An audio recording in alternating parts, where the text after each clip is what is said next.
Just first, really proud of our kids and the way they fought and prepared. But obviously, it stinks to not get the win tonight, and we didn't play good enough in the critical moments. Had a turnover with probably 3 minutes to go or 4 minutes to go, and then obviously didn't execute fourth and whatever it was there. And it really came down to those few plays in a game like this. But man, it's a lot of hurt in that locker room, and it stinks. Our kids gave themselves a chance to win the Iron Bowl tonight, and that's going to stick with us for a while. Coach, after everything you guys went through last week, obviously the tough loss against New Mexico State, what does it say about this team? They gave Alabama everything they wanted tonight.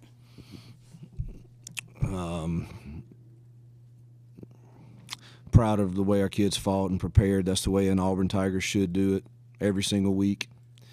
Obviously, it's a little easier when you're playing in this magnificent, awesome rivalry, but it makes the hurt that much more when you don't get it done. And but I'm proud of the way that they fought and bounced back, and I thought they executed our plan pretty well, and gave us a chance to win the game. You can talk about that the last play, that 4th and 31 defensively, the decision maybe to not pressure him and sit back. I mean, you can second guess it. You just got to play with vision, and we got 9 guys back there, and just play with vision and make a play on the ball and knock it down. And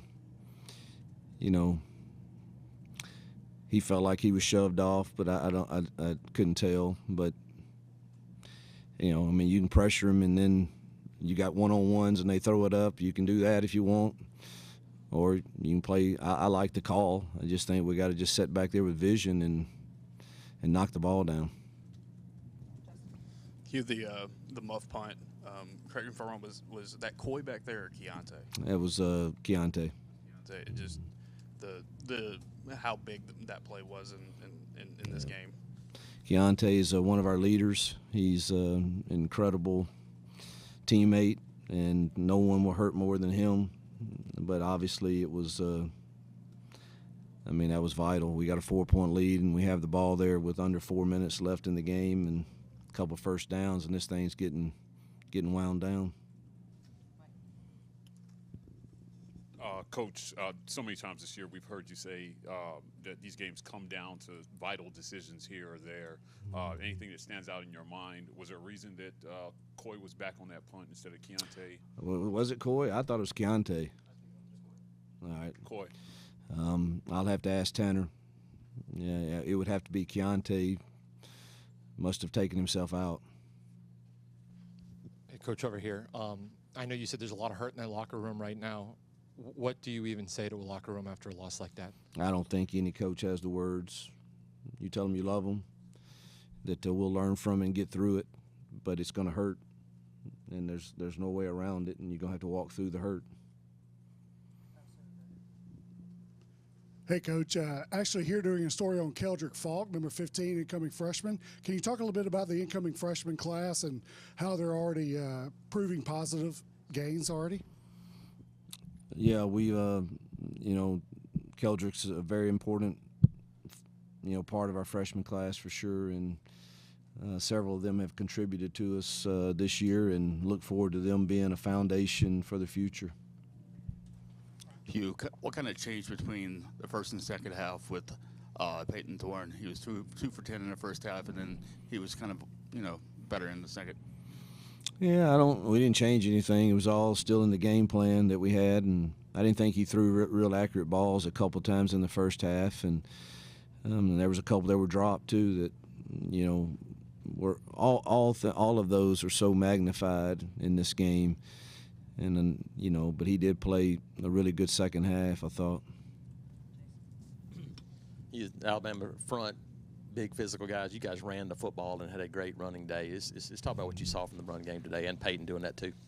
Well, we had a good plan, and they do have a really good front, and but our backs and tight ends and O-line took it personal. We knew we had to run the football to win this game, and thought we ran it well enough to win it. Just came up short.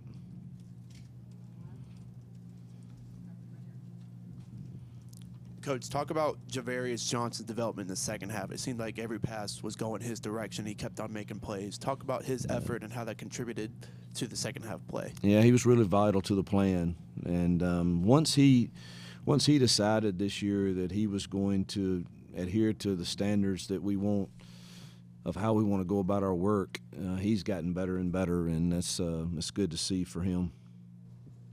I know you're very disappointed with the result, but the atmosphere, the recruits you had here, just the way you all played, are you pleased at least the type of performance you put on in front of these people?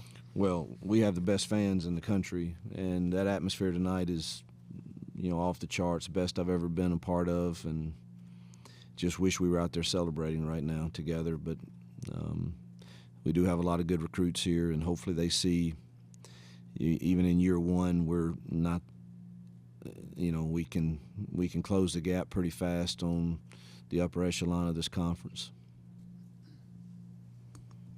Coach, obviously this loss stings like the one did against Georgia, but in your first year as head coach, do you feel accomplished by any means that what you've been able to do with this team, having two very close games against top teams?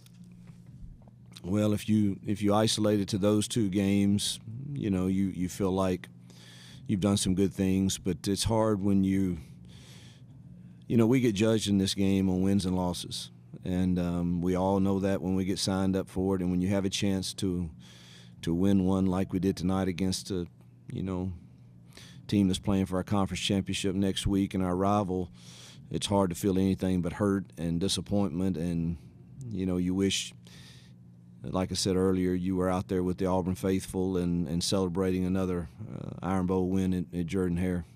We'll finish up over here on the side. Coach, this first year, it's not exactly what you expected, but for the next years, what does vision look like for Auburn University?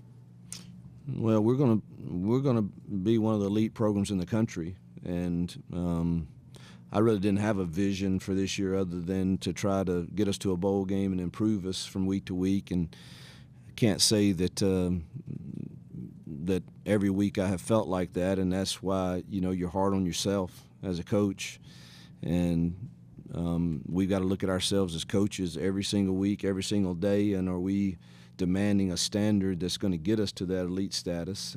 That combined, obviously, with recruiting classes that are comparable to the upper echelon. I mean, we can't recruit in the 30s and 40s and 50s and expect all of a sudden to walk out there and just be great coaches. And it's a combination. You've got to coach to a certain standard, and you've got to, recruit somewhere close to level par to the way those guys and some others in this league are.